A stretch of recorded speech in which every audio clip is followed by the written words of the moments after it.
It took me 3 years of trying to quit my phone for me to finally be successful with it. And today I'm gonna go over all of the myths and BS that's out there of people saying like what it's like to quit your phone and the things that you should do and what you shouldn't do and all that stuff. So I'm gonna go over a typical day in the life of someone quitting your phone. So today it's a Saturday. Um, I don't know if you could see. You can't see it obviously. Anyway, so today I woke up. I just like closed my phone. I have two alarms, three alarms actually. I have one on my phone. I have one on another phone, and then I have one which is a light alarm which lights up. I closed that. Not the light. Yeah, fuck. I closed that right. Then I went downstairs. Went to the toilet. Took a piss. I don't brush my teeth or anything. I do that later. Then I went up. Then I scripted this exact video right here. I have like an outline of the video, so I scripted that. Then I went out here, recorded it, as you can see right now. That's what I'm doing right now. Then I usually I just like try to make some videos for this channel because I think it's important, and I want to try and help my younger self in 2022. But today, I forgot to turn on the airplane mode for my phone, so I got really tempted to just open up and see if the analytics for the channel was good.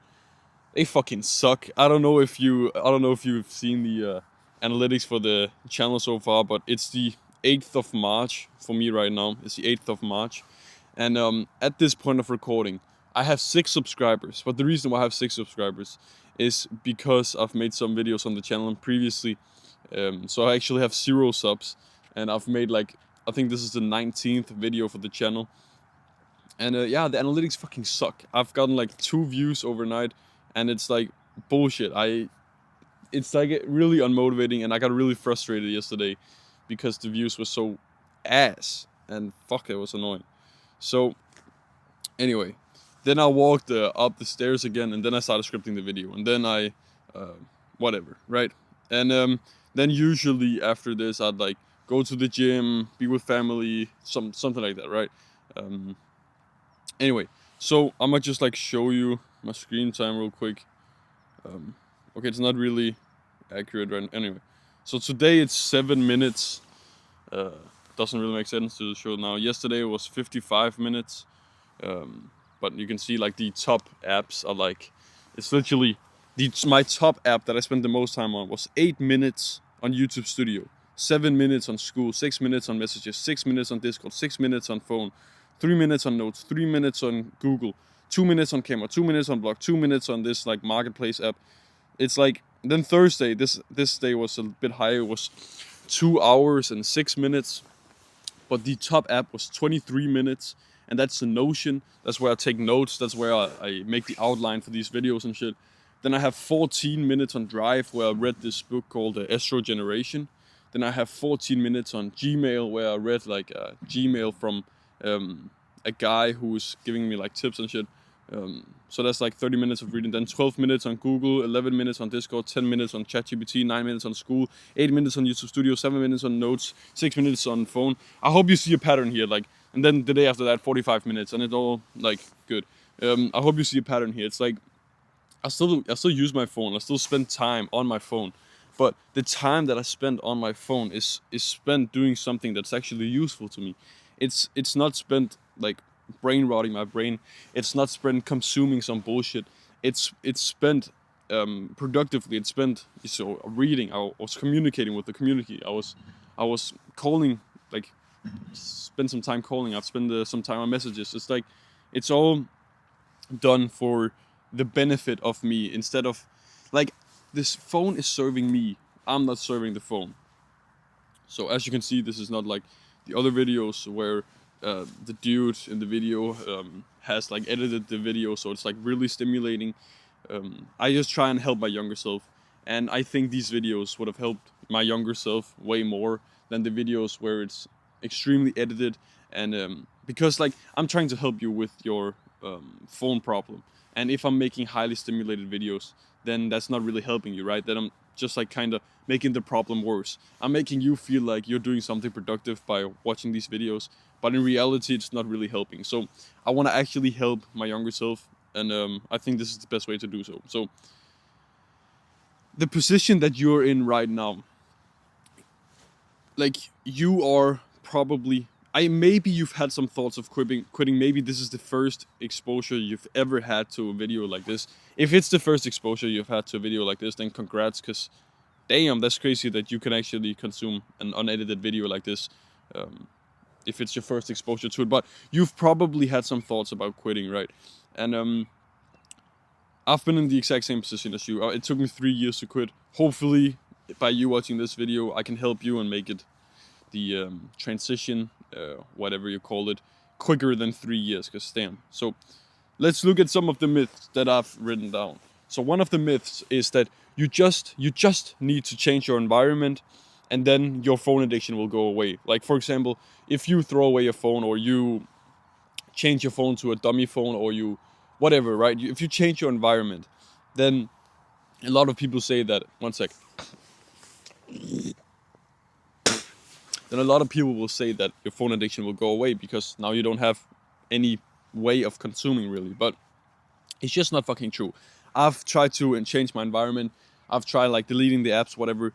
What happens every single time when you change your environment is you adapt to the new environment. You find out a way to indulge. When I was at one point, I did some accountability where I would send screenshots of my screen time to a friend, and then I would just, like, my only goal would just be to keep the screen time low. But what happened was I would just start consuming a shit ton on the TV, and I'd just consume a shit ton on my PC, because it was just about my screen time on my phone, right? But we don't really care about the number on our phone, really. We care about the time spent. Was it well spent? Was it wasted? Whatever, right?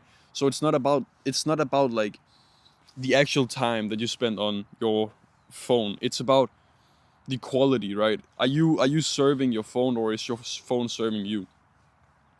So that was one myth.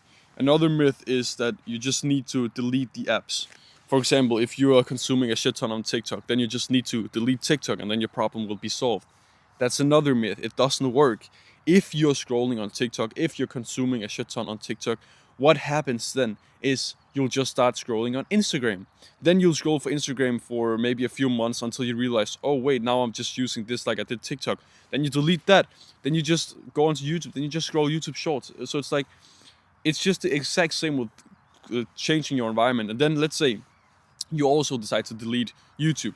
Then you just go into Chrome and then you just search for Instagram and just consume through Google. I've been there, bro. I've been there. So it's like, you need to change something more fundamental for the environment to actually benefit you, if that makes sense. So another way is just setting screen time limits. Again, this is just another thing about your environment. If you set screen time limits, you can just, if you have I have an Android, right? So it's called Digital Wellbeing. If you get the what's it called? The notification or whatever where the app closes down, you can literally just press on settings that make the screen time longer. So for example, if you set a screen time for 10 minutes, you could just change it in 2 seconds. It's so quick. So it's this small little inconvenience. I still use them because that small little inconvenience, it still helps you a bit. But if you rely on it, it's just not gonna work. Another thing is you just need to do a dopamine detox. If you don't know, for the like 1% of people who don't know what a dopamine detox is, a dopamine detox is basically where you go 7 days, whatever, 10 days, something. You go X amount of days where you try to fix your dopamine, and your dopamine is basically your motivation hormone. So it's I'm not gonna go into detail. You probably know what a dopamine detox is, right? But what people used to say about the dopamine detox and why it works is, when you do a dopamine detox, your dopamine levels, your baseline will be higher. And when your baseline is higher, you won't be as willing to go and consume on your phone, because now you're motivated. You're motivated to do something that's more fulfilling or whatever. But when I did a dopamine detox, I did it for 8 days, I think. I did a dopamine detox for 8, maybe it was 9 days, right? And I was like, hell yeah, finally. It took me, I don't know, 2 years to actually, maybe a little over 2 years to actually do the dopamine detox after the first initial thought of me wanting to do it. So I did it, and what happened was I just crashed right back.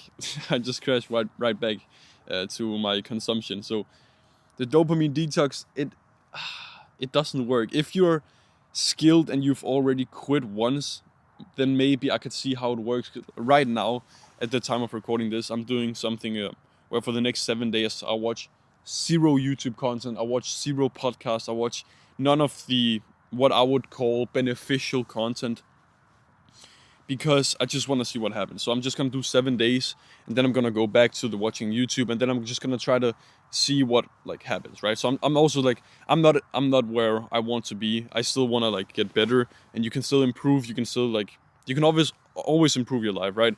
I'm just like one chapter ahead of you, so hopefully you can see some value in what I'm saying. So dopamine detox doesn't fucking work. Another thing is grayscale. People, I say this also. I have grayscale on my phone also. I enable it when I'm going to bed because it's like I think it emits less blue light or something from your phone. I don't know. So grayscale is also just another change in your environment. Or also, if you don't know what a grayscale is, it's basically where there's no color in your phone, so it's less stimulating. Anyway, this is just another change in your environment. I think I've said plenty of things for the changing your environment and why it doesn't work. Yeah. So what the main takeaway that I want you to take from this video is you need everything. You're not in a position where you can debate whether you can it's basically you're not the pro bodybuilder. You can't decide to eat some junk food. You can't decide to take a cheat meal because you're not in a position where you like are able to do that yet. You need to like get some experience first, whatever. XP, you need some level. You need to level up a bit first. So you need everything. All the advantages you can get from the environment changes, you need those. And you also need the inner change. You need to like change your mindset. You need to change your way of doing things. You need to like change your indirect you need to change your indirect environment where anyway, I'm gonna get into it. So over the past 3 years, I've failed countless, maybe not countless times, but I've failed so many times. I've like because like my phone addiction has been the biggest problem in my life. I have never been addicted to alcohol. I've never been addicted to sodas. I've never been addicted to smoking. I've never been addicted to any of that stuff, right? So my phone, my social media, whatever, it's been my biggest problem for 3 years, and now that I finally quit it, it's like so freeing. I feel like I finally have control over. If I say that I'm gonna do something now, it's like I'm 10 times more likely to actually do it because I'm not like addicted to my phone. So I've learned something from every single failure that I've had over the past 3 years. And what I've found is that I just said previously is you need to control your environment. You need to control like what's you can kind of say is outside your control. You need to fix like what's in your mind and whatever. You need to just get as knowledgeable on the topic as possible, and then just I'm gonna get into it, bro. Anyway, you can see some of the other videos, bro. So I want you to now. This is an actionable step. Is I want you to set your expectation right, because if right when I saw the first when I first got exposed to the reducing screen time, quitting social media, whatever, I got the expectation that I could just quit on the first go, and then when I tried and I failed, I was like, damn, what the hell? I thought I would be able to quit. And then I was like, okay, that was just a minor setback. Then I tried again, and then I failed again, and then you start losing a bit hope in yourself. So it's like, just set the expectation right. Just know that you're probably going to fail a bunch of times, but just keep in mind that it's part of the progress. I'm learning something. I'm getting better. I'm gonna get closer and closer to actually quitting. Just every single time you try something, you're getting more knowledgeable. You're getting like, I don't know if you can kind of imagine it, like your XP is gonna go up. You're gonna get like better and better at the skill of quitting your phone. And eventually, when you failed enough times and you've learned enough things, you will actually quit. So you just need to take it one step at a time. All of the things that I've listed of the myths, I think you should actually do them. You should change your environment. You should set up as many like bloggers as you can. Download app bloggers, download like the screen time limiters, download everything. Get as many advantages as you can. Set up as much friction for you to consume as possible, and just try to make it as difficult for yourself as possible to actually quit. No, not to quit, not to quit. You know what I mean? To actually consume. So about your mind, it's like you need some fundamentals, and once you start getting into it and you actually don't consume for X amount of days, I don't know if it's like 21 days or something, then it's gonna like you're gonna form a new habit or something. I feel like you need to take it one step at a time. You need to make it so that it's not this fundamental change. For example, if you go directly from you consuming 16 hours of social media a day or 10 hours or something, and then you go down to zero, it's not possible. It's like if you can do some fundamental things, for example, spending your time on something, going to the gym, and you take away 3 hours from your consumption like that, then that's such a W, because now you've gone from 10 to 7 hours. Now how do you go from 7 to 5 hours?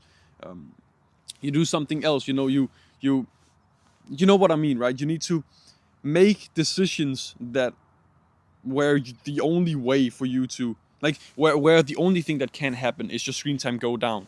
If you make decisions where screen time goes up, then that's obviously on you or whatever. So you need everything, every advantage you can get. You need everything. Okay, so it's like you're making this big puzzle. You're making this 1,000-piece puzzle, right? And now you're getting this information, and you have all the information that you've collected throughout your entire life. You have like 500 pieces of the puzzle. The puzzle is not complete. You can't quit yet. You need to try something and fail at it. Now you get like 100 pieces more. Now you're at 600. Then you learn something new. Now you have 620 pieces, and you slowly add the pieces together. And when you have like, I don't know, 950 pieces, it's barely noticeable that something is missing from the puzzle. Then you just like need to collect the last few things, and then you're good. Then you've like officially quit. So I hope I've set your expectation right from this video. I need to go in now. I have a call with my buddy. I need to get some breakfast and brush my teeth. So yeah, bro, take it one step at a time. I hope this video actually helped you, and keep going. It's like exactly the same with this channel, bro. I know it's valuable. I know this will help younger me when he sees it. But right now it's so unmotivating. All of the videos are getting 0 views, 0 views, 0 views. The video with the most views at the moment has 11 views. And bro, it's so unmotivating. I know these videos are good. Like, I know they will help someone. Maybe, like, obviously they're not studio professional or whatever. But it's just like, keep going. You keep trying something. Keep throwing the cheese at the wall until something sticks. So yeah. Good luck, bro. I wish you all the best of luck. Go take the initial steps. Delete the app, set up your environment, try doing a dopamine detox, try like texting a friend, just try a bunch of stuff, get some XP, and just try shit, and good luck. Click the first link in the description, do all the algorithm stuff, the liking and subscribing, all the stuff, and have a good rest of your day. See you, brother.